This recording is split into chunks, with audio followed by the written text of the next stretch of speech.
বন্ধুরা, কেমন আছো তোমরা সবাই? আশা করি সবাই বেশ ভালো আছো। আমি FM আবির তোমাদের সবাইকে স্বাগত জানাচ্ছি গো জি8 এ।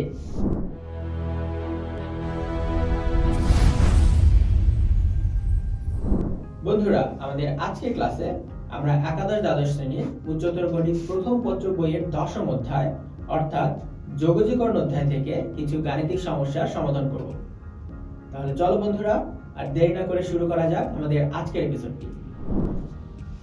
বন্ধুরা, যোগজীকরণ নির্ণয় করতে হলে কিছু কৌশল অবলম্বন করতে হয় এবং আমরা কোন কৌশল অবলম্বন করব তা নির্ভর করে আমাদের ফাংশনের উপরে। আমরা সেরকমই কয়েকটা কৌশল ব্যবহার করে কয়েকটি গাণিতিক সমস্যার সমাধান করব। আমাদের প্রথম গাণিতিক সমস্যা হচ্ছে tan x এর যোগজ বের করা। দেখো বন্ধুরা, আমরা কিন্তু tan x এর ডিফারেন্সিয়েশন বা অন্তরীকরণ সহজে বের করতে পারি। tan x এর অন্তরীকরণ করলে আমরা পেয়ে যাই sec square x।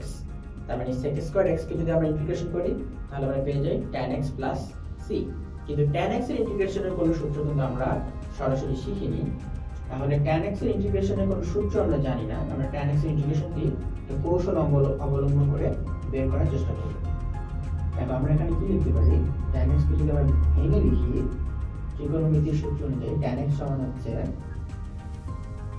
sin x by cos x। এখন আমরা কিন্তু প্রতিস্থাপন পদ্ধতি অলরেডি শিখে এসেছি। প্রতিস্থাপন পদ্ধতির মাধ্যমে আমরা আমাদের কাঙ্ক্ষিত ফাংশনের কোনো একটা ছোট্ট অংশকে u বা z বা যে কোনো একটা ভেরিয়েবল ধরে নিয়ে দেন আমরা চেষ্টা করি ফাংশনের অন্য একটা অংশকে রিপ্লেস করতে।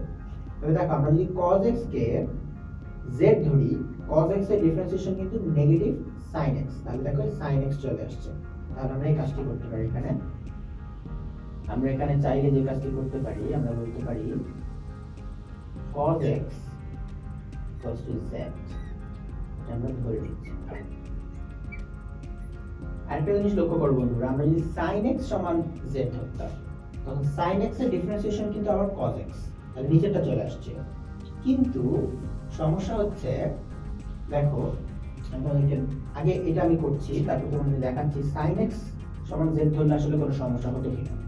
তাহলে cos x কে আমরা x এর সাপেক্ষে ডিফারেন্সিয়েশন করব, পেয়ে যাব আমরা নেগেটিভ sin x, এবং এটাকে আমরা x এর সাপেক্ষে করলে পেয়ে যাব dz বাই dx।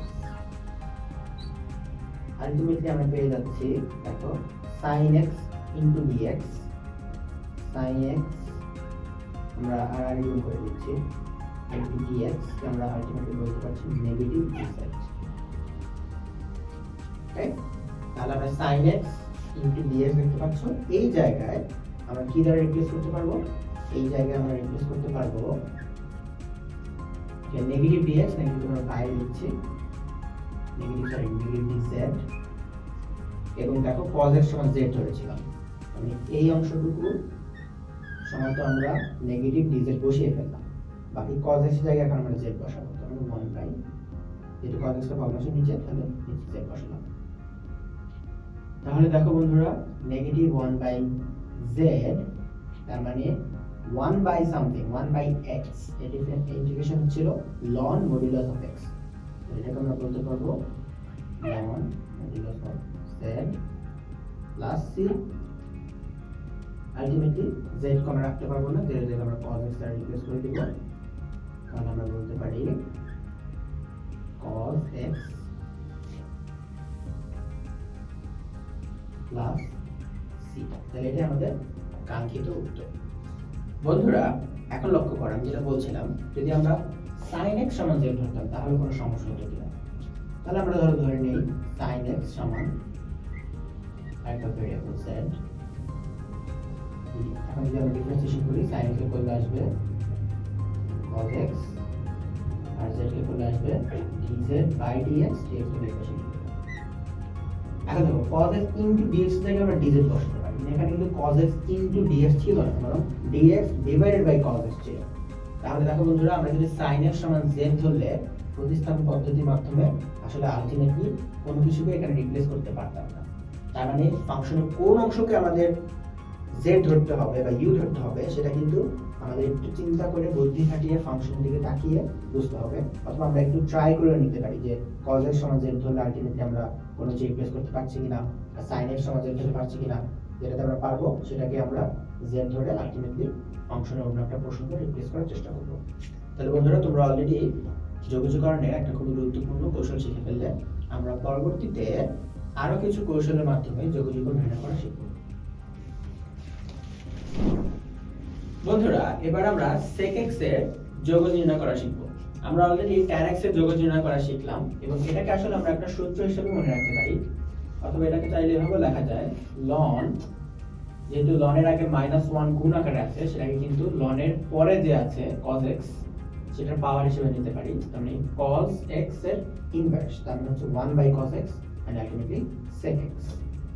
তাহলে আমরা কিন্তু চাইলে এটাকে এভাবে মনে রাখতে পারি ln of sec x plus tan x এর ইন্টিগ্রেশন, এবং tan x এর ইন্টিগ্রেশন বারবার বের না করে আমরা এটাকে একটা সূত্র হিসেবে মনে রাখতে পারি, এবং আমাদের বিভিন্ন গাণিতিক সমস্যা যখন আমরা tan x এর ইন্টিগ্রেশন পাবো আমরা সরাসরি ln of sec x লিখে ফেলতে পারি। একইভাবে আমরা sec x এর ইন্টিগ্রেশন বের করার চেষ্টা করব। sec x এর ইন্টিগ্রেশনের কোনো সূত্র আমরা এখন শিখিনি। এই ইন্টিগ্রেশন বের করার পরে আমরা যেই রেজাল্টটি পাবো সেটাকে আমরা আসলে sec x এর ইন্টিগ্রেশনের সূত্র হিসেবে বিভিন্ন গাণিতিক সমস্যা ব্যবহার করতে পারবো। তাহলে এটার ইন্টিগ্রেশন করার বিভিন্ন কৌশল আমরা করতে পারি। আমরা একটা কৌশল এখানে এখন ফলো করছি, সেটা হচ্ছে, দেখো আমরা চাইলে কি করতে পারি। আগে বলেছি ইন্টিগ্রেশন মানে হচ্ছে কৌশল অবলম্বন করা। ইন্টিগ্রেশন সম্পর্কিত গাণিতিক সমস্যার সমাধান করতে গেলে আমাদের বিভিন্ন কৌশল অবলম্বন করতে হবে। আমরা এখানেও এমন একটা কৌশল দেখব। আমরা যদি এই sec x এর সাথে sec x plus tan x এই অংশটি পুরো গুণ করে দিই, আবার এই সেম রাশিটা দ্বারা ভাগ করে দিই sec x plus tan x। আমি আশা করি তোমাদের কারোর কোনো অবজেকশন থাকবে না, আলটিমেটলি ক্যান্সেল আর রেডিয়াস sec x থাকছে। তাহলে এই কাজটা আমরা কেন করলাম? আমরা করলাম আমাদের sec x এর যোগজীকরণ বের করার একটা কৌশল হিসেবে। এভাবে যদি আমরা আগাই তাহলে আমরা sec x এর একটা sec x এর যোগজীকরণের রেজাল্টটি পেতে পারি। এখন আমরা কি করব? নিচের অংশটুকুকে আমরা যদি z ধরি, প্রতিস্থাপক পদ্ধতি ব্যবহার করছি আবারও, তারপরে যদি তাকে ডিফারেন্সিয়েশন করি তাহলে আসলে উপরের অংশটি আমরা পেয়ে যাব, এবং সেটা আমরা এখন করে দেখব। আমরা এখানে লিখছি যে ধরি z সমান sec x plus tan x। তাহলে ইন্টিগ্রেশন যদি করি x এর সাপেক্ষে, তাহলে এখান থেকে পেয়ে যাব dz by dx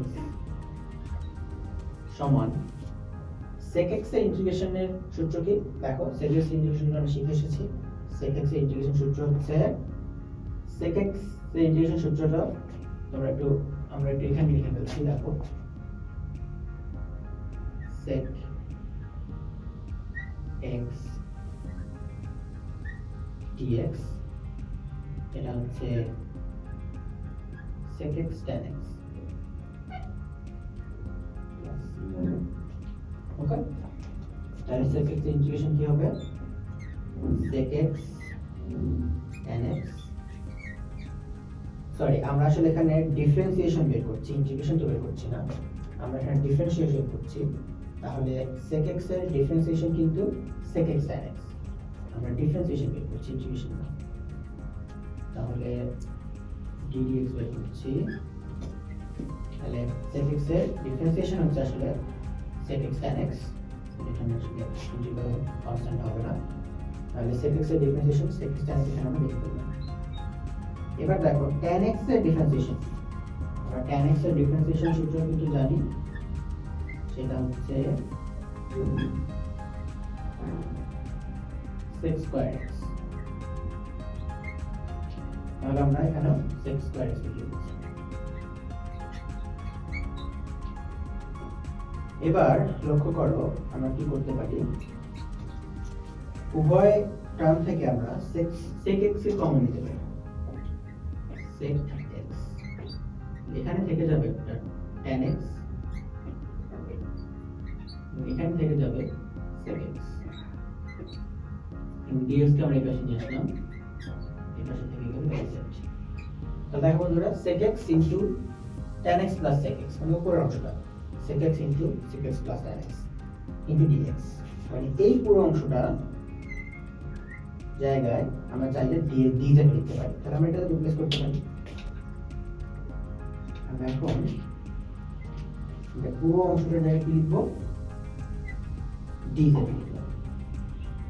আর নিচে আমাদের কি আসছে sec x plus tan x, সেটা সমান কিন্তু আমরা z লিখছি।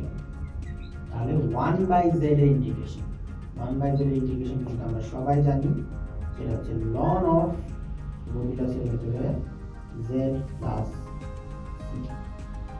z, তো আমরা আসলে z রাখতে পারবো না, z এর জায়গায় আমরা sec x plus tan x লিখে দেব। ln of sec x plus tan x। তাহলে বন্ধুরা sec x এর ইন্টিগ্রেশনের সূত্র হিসেবে তোমরা এই অংশটি মনে রাখতে পারো। ইন্টিগ্রেশন অফ sec x হচ্ছে ln of sec x plus tan x plus c। বন্ধুরা তোমরা sec x এর ইন্টিগ্রেশন যদি অন্য কোনো কৌশল অবলম্বন করতে, তাহলে হয়তো তোমরা এই অ্যানসারটি নাও পেতে পারতে, অন্য কোনো অ্যানসার পেতে পারতে, সেটি আসলে কারেক্ট হতো। যেমন ধরো sec x কে যদি আমরা এখানে দেখাচ্ছি, দেখো sec x কে যদি আমরা sec x কে যদি আমরা 1/cos x লিখতাম, আবার 1/cos x, cos x কে আমরা কি লিখতে পারি, লিখতে পারি sin pi/2 plus x। তারপরে দেখো sin a plus b, এর সূত্র কি 2 sin a plus b/2 into cos a minus b/2। এই কৌশল অবলম্বন করেও তোমরা আসলে sec x এর ইন্টিগ্রেশন বের করতে পারতে, সেক্ষেত্রে কিন্তু কমপ্লিটলি একটা ডিফারেন্ট অ্যানসার তোমরা পেতে, সেটি আসলে কারেক্ট হতো। তাহলে তোমরা বিভিন্ন কৌশল অবলম্বন করে আসলে কোনো একটা ফাংশনের যোগজ বের করতে পারো, এবং তোমার কৌশলের উপর নির্ভর করবে তোমার যোগজের আলটিমেটলি অ্যানসারটি কত আসছে। বন্ধুরা আশা করি তোমরা আমাদের এই আলোচনা এবং এই গাণিতিক সমস্যাগুলো খুব ভালোভাবে বুঝতে পেরেছো। বন্ধুরা আশা করি আমাদের আজকের এপিসোডটি তোমরা খুব ভালোভাবে বুঝতে পেরেছো। পরবর্তী কোনো এপিসোডে নতুন কিছু নিয়ে তোমাদের সামনে হাজির হব। সে পর্যন্ত ভালো থেকো, সুস্থ থেকো এবং অবশ্যই Go G8 এর সাথে থেকো।